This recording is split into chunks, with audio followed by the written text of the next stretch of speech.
How to shut down your VPS forcefully or gracefully SolusVM. Log into your SolusVM control panel.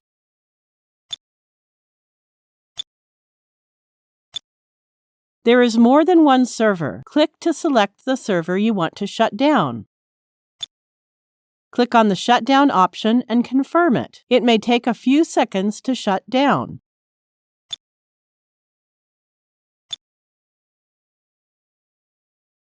We have successfully shut down the VPS. It was a graceful shutdown.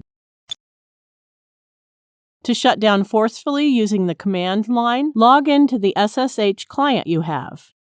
Type the command power off and press enter to execute it. We have successfully shut down the VPS. Thank you for watching.